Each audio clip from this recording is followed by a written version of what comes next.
The top stories: the World Data Lab and MasterCard Foundation team up to create more jobs in Ethiopia.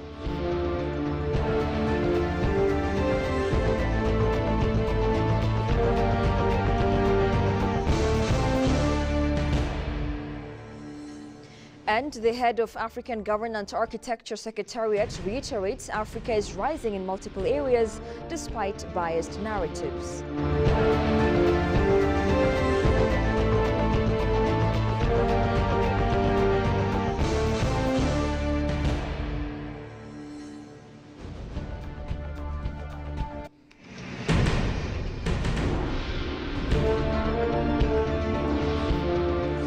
Hello and welcome to EBC World, the voice of Pan-Africanism, with the latest news highlights of the hour. I am Tabitha John. To stay with us, Ethiopia's ambassador to China, Tefera Derbo, has announced the country's readiness to utilize the Forum on China-Africa Cooperation, FOCAC 2024, as a platform to safeguard its national interests. In an exclusive interview with FBC, Ambassador Tefera highlighted Ethiopia's plans to engage in various side events vital to reap benefits of the forum.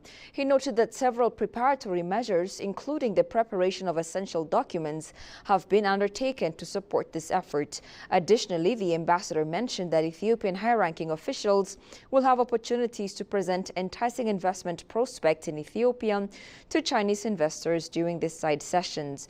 Ambassador Derebo emphasized the ongoing cooperation between Ethiopia and China across trade, investment, and various development sectors, stressing the importance of the forum in advancing these bilateral relations. The FOCAC 2024 summit is scheduled to take place in Beijing from September 4th to 6th, 2024, with a focus on critical issues such as peace and stability, agriculture, climate, and energy.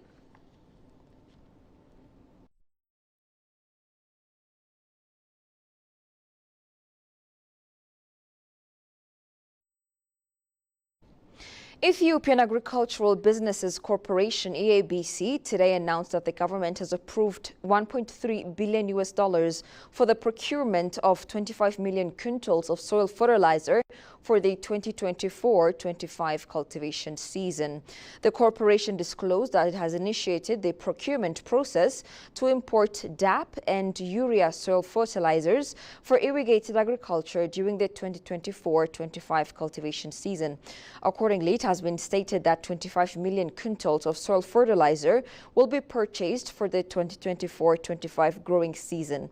Additionally, activities have commenced to provide DAP and urea soil fertilizers for irrigated agriculture starting from this month.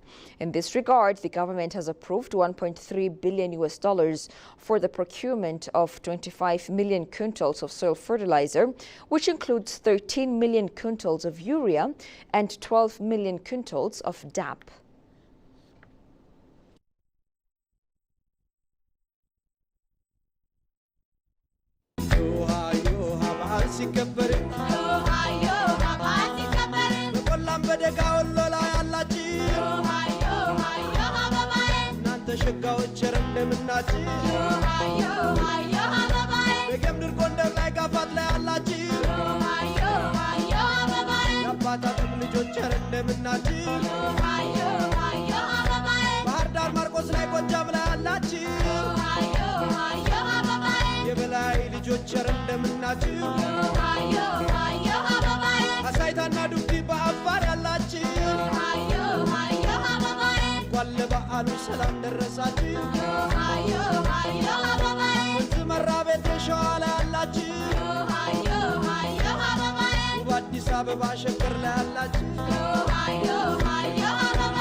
Welcome back. The World Data Lab, in partnership with the MasterCard Foundation, is launching a major initiative aimed at creating more job opportunities for young Ethiopians. The chief executive of World Data Lab, Wolfgang Fengler, emphasized that reliable data is crucial in this endeavor. He noted that accurate and accessible data can unlock new avenues for employment, empowering the nation's youth and driving sustainable growth. Koshu Melliso presents Haptamu Ashagri's file. According to 2022 Ethiopia's Central Statistics Agency data, unemployment rate in Ethiopia is 19.1%. This rate reflects the challenges in the job market, particularly among the youth and urban population. In a bid to tackle youth unemployment, World Data Lab, in partnership with MasterCard Foundation, has launched an initiative to create jobs for young Ethiopians. We have a partnership with MasterCard Foundation, and as you know, MasterCard Foundation has 7 priority countries in Africa, and one of them is Ethiopia. It includes also Nigeria, Uganda, Kenya, Rwanda, where we already launched in East Africa. This is our third East African launch, the data. And here are the big numbers. So in Africa in total, there is 500 million young people, aged 15 to 35. Those who will shape the future of these economies are already starting to shape it. And in these 7 countries that include Ethiopia, it's 200 million. So we're talking 200 million young people. And the question is how many of them can have a good job and can have a good job for the future. But we also need to recognize some of these people should be at school, should be at university. And so that applies to you and to many of your viewers. And that's one of the key transitions also for Ethiopia. How do you make sure people actually stay longer in schools and get the skills for the job market? The chief executive officer highlighted that reliable data is crucial in this endeavor. Data is the new oil, or data is food. Right, in the end, everything will be data. You need to make sense of data. So, what is the real number? How many people in Ethiopia work in retail and wholesale? How many will work in retail and wholesale in 5 years? Is this a better growth sector than, say, ICT? And I can tell you, ICT is still too low here, but it's growing, and retail and wholesale is stable and also growing. And so, both are opportunities. And then, depending on your skills, you can match one sector or the other. But you need to have the big numbers together. And again, one big number that's key for Ethiopia is Ethiopia has the highest share of any country we looked at on young people who work.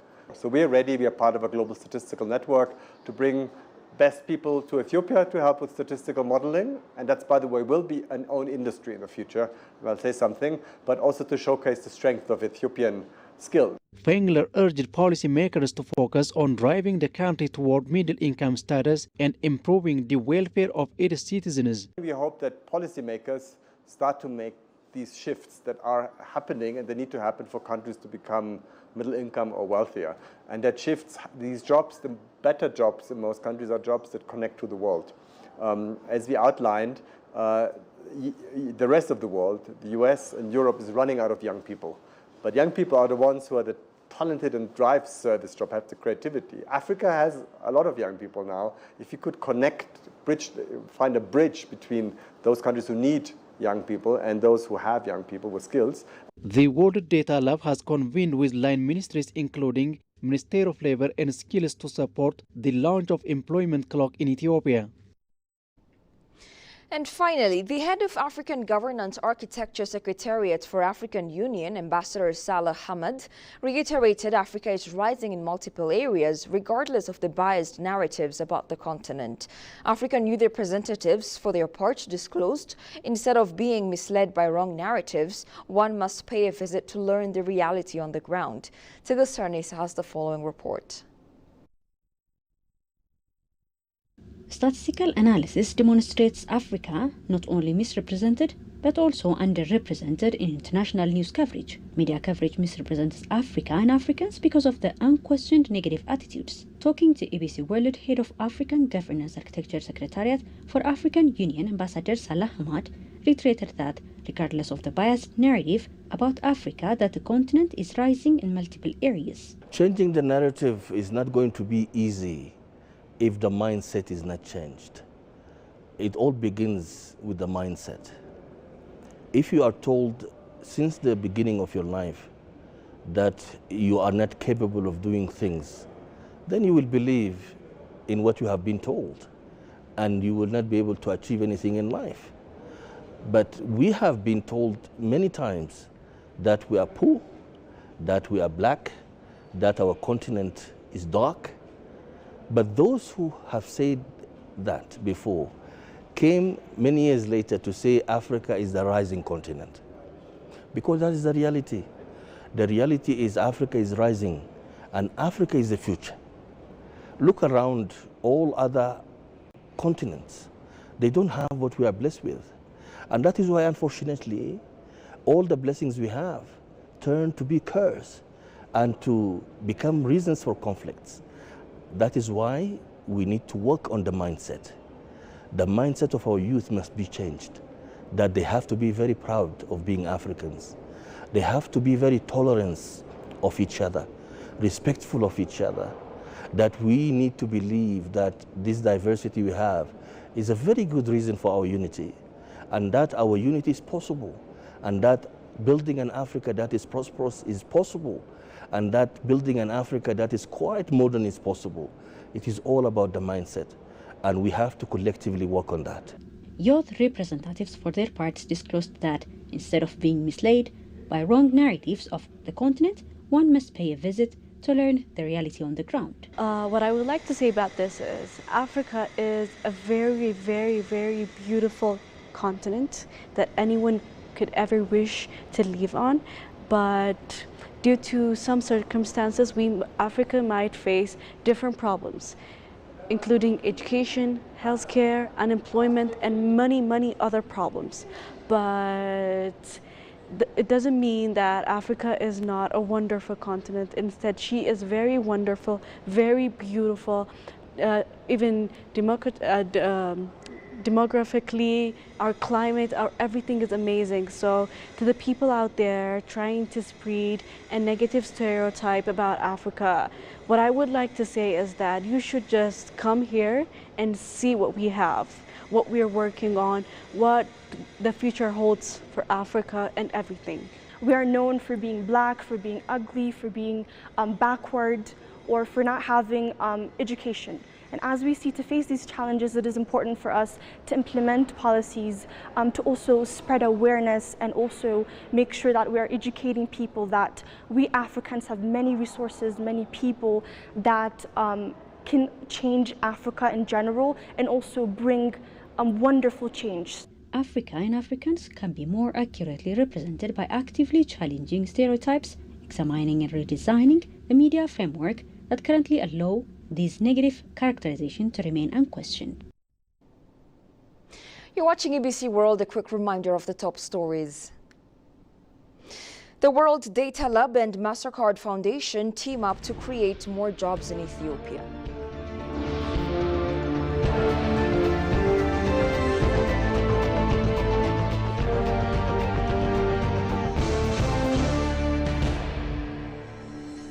And the head of African Governance Architecture Secretariat reiterates Africa is rising in multiple areas despite biased narratives.